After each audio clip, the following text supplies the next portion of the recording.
Hello and welcome to the JB&M Sports Fanatic channel. Thank you for joining for yet another video.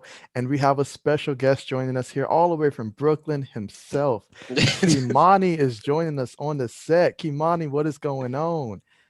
Hey man, not much, man. It's cold.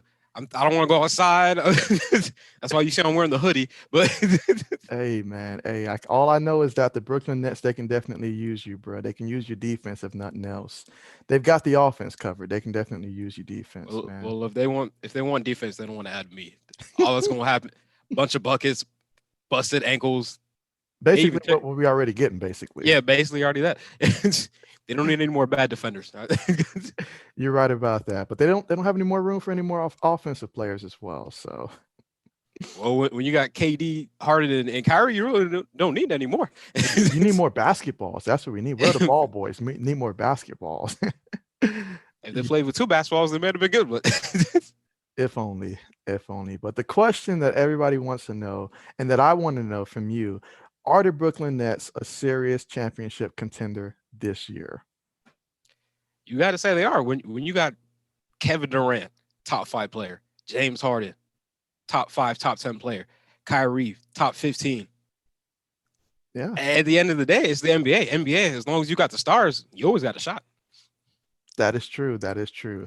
Do you have them as a top two team or a top four team? Like, where do they stand in your mind right now when you include chemistry, their lack of defense, and just everything where they're at right now? In the West, to me, they're behind the Lakers and the Clippers. In the West. Now, in the East, they can be.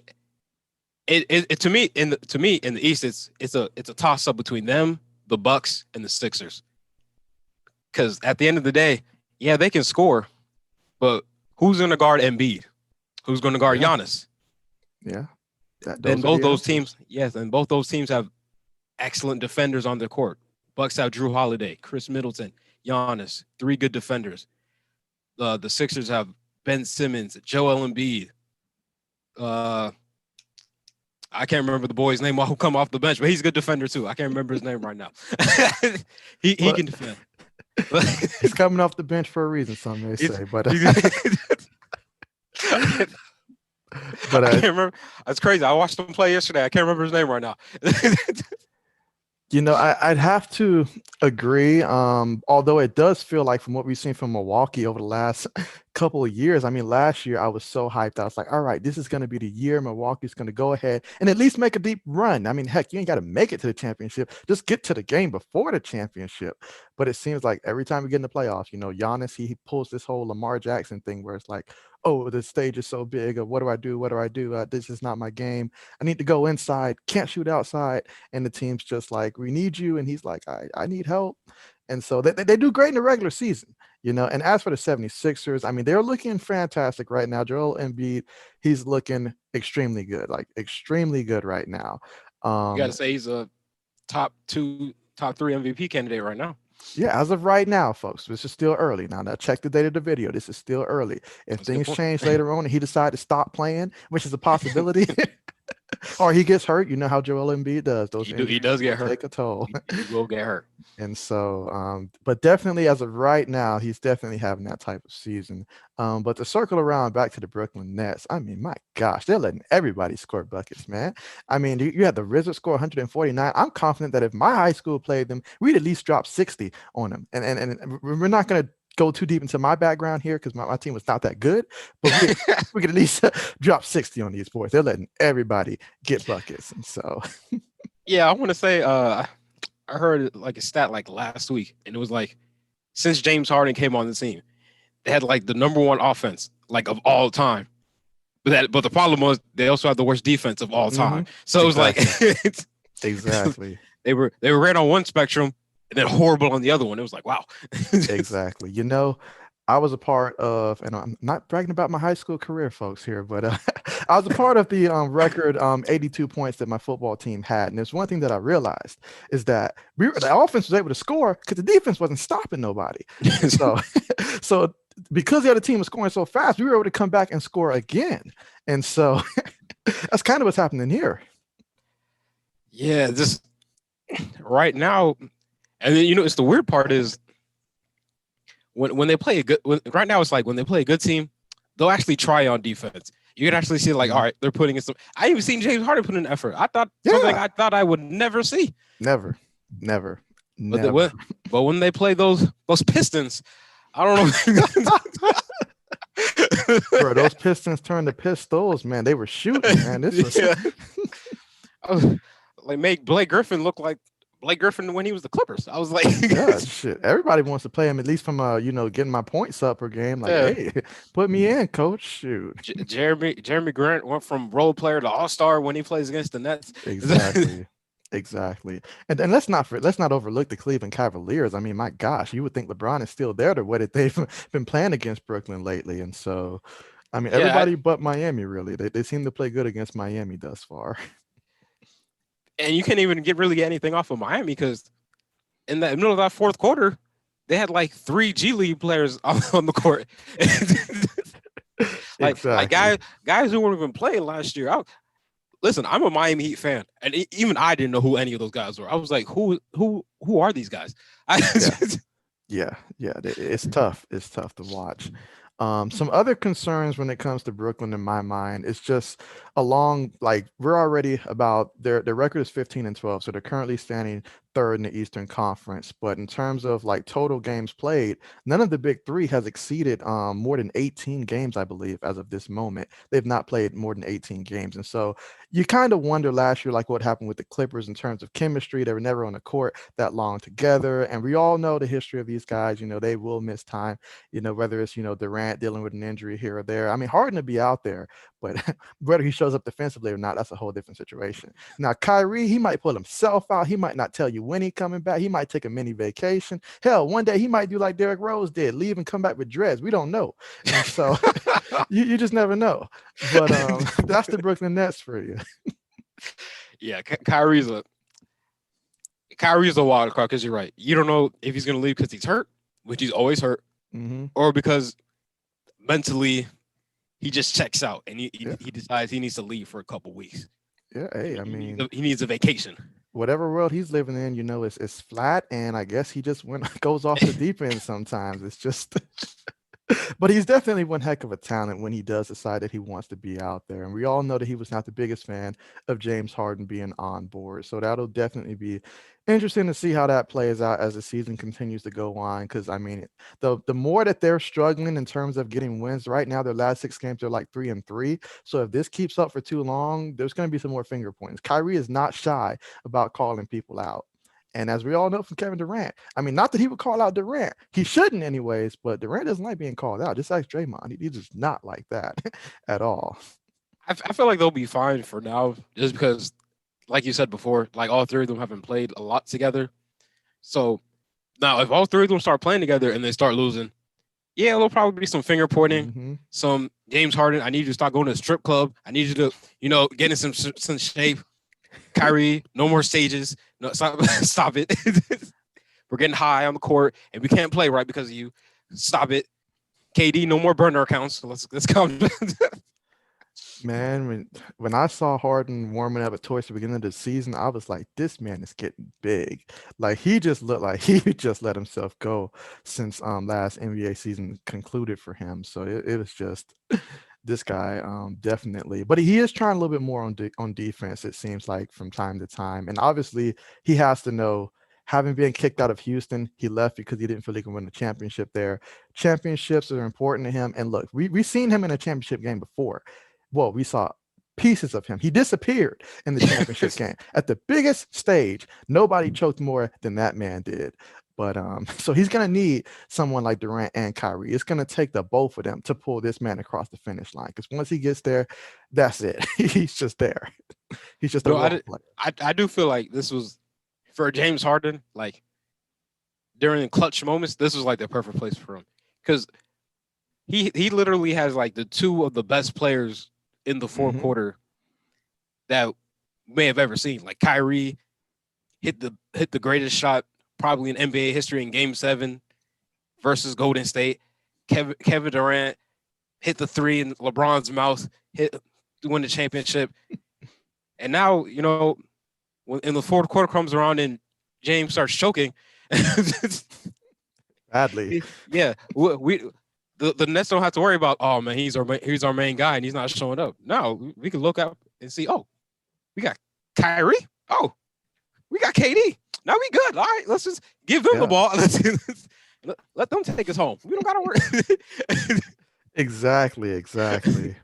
What do you perceive to be the biggest challenge for the Brooklyn Nets? It's defense and chemistry. Yeah, I definitely have to agree. I'd also throw in personalities. I mean, when it all comes down to it, it's like we said, now things are good. You're not, there's room for you to go ahead and have your big games because, a person's here and there, they're out, they're in. So, it's regular season. But come clutch time, when Harden thinks that he's the man late in the fourth and he puts it up and Durant's open and he's like, bruh, what were you thinking? So I feel like Kyrie would do that more than Harden.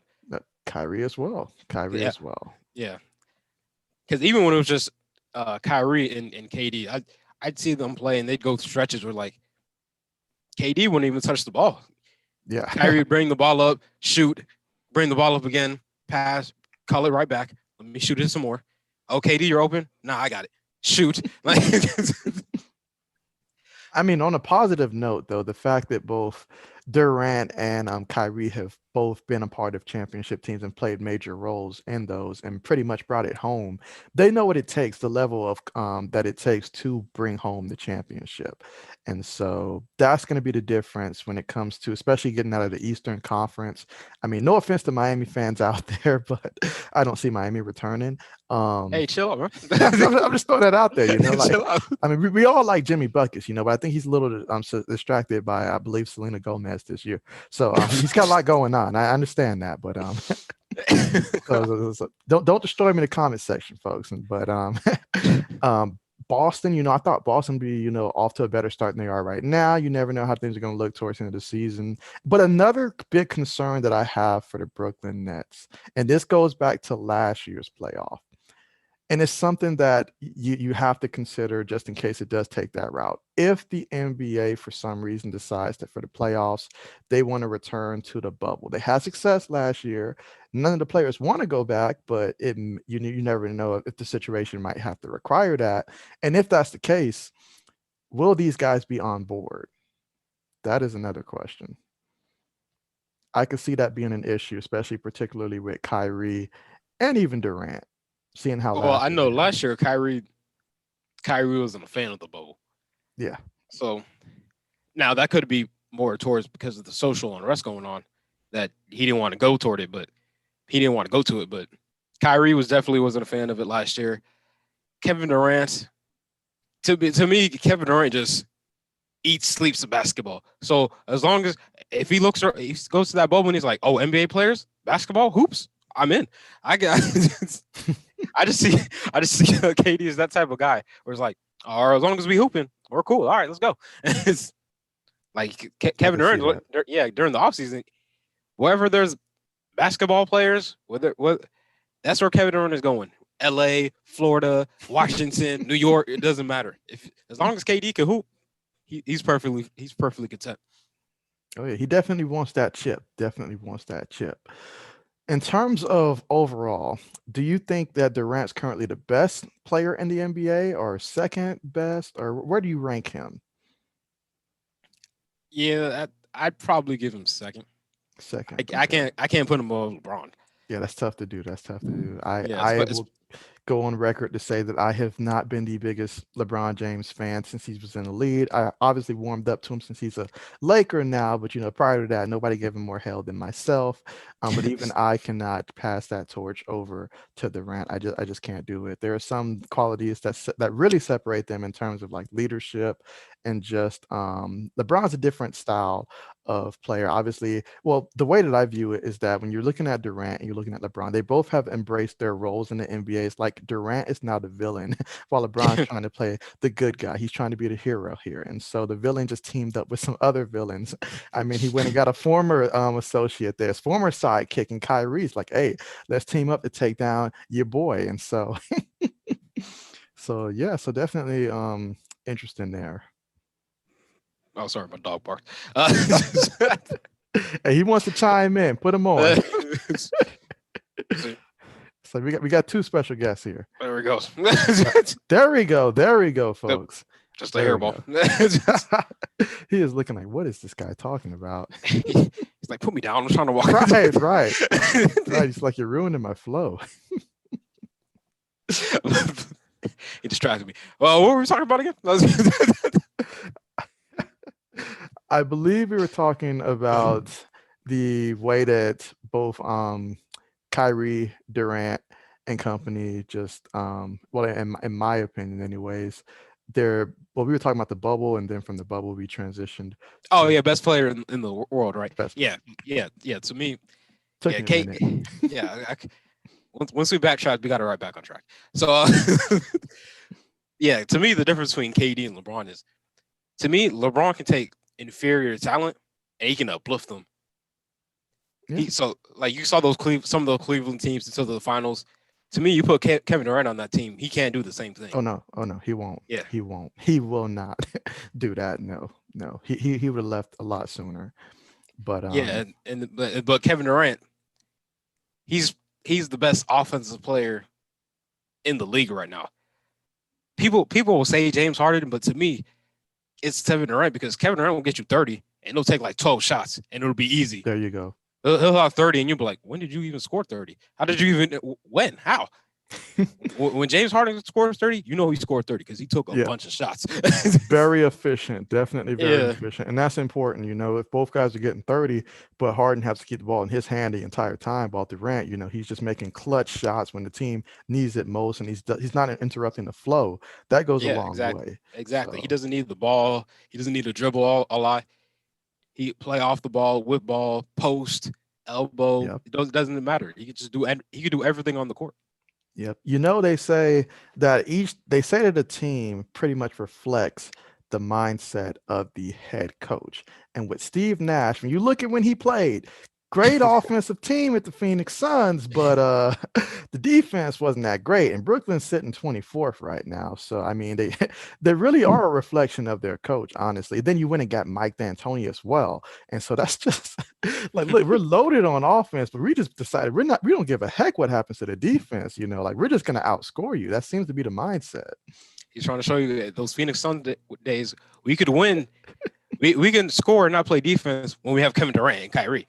Yeah, then it can work out. When it's just me and Amari Stoudemire, yeah, it was fun though. Up until, especially watching the Suns and the Spurs back in the day, then you'd see them in the playoffs, and then all of a sudden, Game 5, a fight breaks out, and then Game 7, round 2 breaks out, and so. Yeah, this couldn't stop. Old reliable Tim Duncan. He just always. Oh Tim. Those were the days. Basketball was played a little different back then. You could be a one-man show and have a couple decent role players and bring home a chip. Not so much anymore. You kind of sort of need at least 3 big-time players, and that's exactly what the Brooklyn Nets have. So, yeah, but just out of pure curiosity, if you had to give your championship matchup, and we will end with this question after this question here, but in terms of who do you think are going to be playing in this year's NBA Finals? Who do you have right now? Who do I have? I have the Lakers, and I want to say the Nets because they have so much offensive firepower. They do. But I can't get past the fact that they can't play any defense. Right. Especially those other teams will have time to make a game plan to try to control those 3 guys. And when the other team just doesn't play any defense, it's just like, I just can't. I can see them get into the conference finals, but it's just hard for me to see them get into the finals. So when I cut them off, I'm like, all right, I'm like the Sixers or the Bucks. And you know what? I've been thinking this for like 2 straight years now, so I'll probably be wrong again. Yeah, Giannis will probably disappoint me again. It's coming. Believe me. Chris Middleton will look like he should be a 3rd or 4th option and not the 2nd. Yep. But I'm not betting nothing, so I'm just putting my chips on the table and not giving you any money. I'm gonna go with the Bucks again. I'm going Bucks Lakers. About to say that's a bold prediction there. I mean, like someone's for to open the wallet here. Yeah. Okay, so that's okay. For me, I've also got the Lakers in the Western Conference. I mean, not just because I'm a Lakers fan here, but they are legit the best team in my mind currently right now. The only thing that can change that would be the simple fact that LeBron is just playing so many minutes. I mean, he didn't get a Yeah. a long off season. He's complaining about the All-Star week. He's like, I thought I was gonna have that week off. I was looking forward to that. That sounds Those, like somebody who's in that, been got those playing old for a man minute. complaints. Exactly, exactly. I'm like, dude, these Nike's out there sponsoring you. Go out there and represent, man. Like, gee. Just do But I it. get exactly exactly. Just do it, folks. Just do it. Go ahead and put that check up there. But so yeah, but in terms of the Eastern, it's so tough since it's so early. But I have to believe that if as long as these three stay healthy, and since Durant's there, I got them coming out of the East for right now. Coming out of the East, I cannot put my face. I will not let Milwaukee do it to me again. Okay, it's one of those situations where you've been burnt in the past so many times that you refuse to let that same person burn you. I refuse to let Milwaukee burn me. They'll just have to make it to get my confidence back in them. And I so can't blame you. I can't do it. I'm putting faith in them, and they've yet to prove me right. Like Yeah, yeah, like yeah. I keep betting on them. I keep telling my friends, oh yeah, Bucks are making the finals. Then they make me look dumb because they lose to my team, sure, but I didn't pick my team to go to the finals. I picked the Bucks. Yeah, that's tough. That's tough when you bet against your own team. Yeah, I bet against my own team, and then you did that to me. Come on. yeah. If they would have won the championship, they would not have included you at all. Just throwing Yeah, that out I put there. my fandom on the line, and You that's what they did to me. did. Yes, well, that wraps up today's show. We appreciate you joining us here, Kimani. I'm sure that everybody's going to be looking forward to having you back sometime in the future. It has been great. Thanks everyone for watching. Be sure if you haven't already to click that like button, subscribe, and leave a comment on who you think is going to bring home the championship this year. Thanks again for watching, everyone, and stay tuned and enjoy your Valentine's Day.